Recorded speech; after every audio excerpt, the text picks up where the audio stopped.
semestinya berbahaya.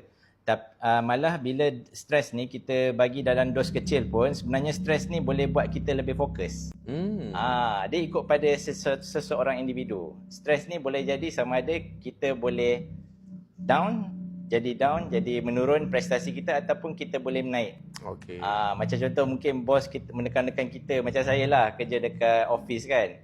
Deadline dah nak capai dah. Tu yang petang ni sekejap lagi nak pergi meeting apa semua kan, nak kena siapkan report apa semua.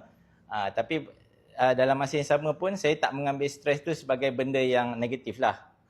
So saya pandang tu dari segi sudut yang positif. Okay, so sebenarnya dia membuat kita lebih fokus. Sebab kalau nak cerita background saya ni mungkin ada ikut mak saya jugalah.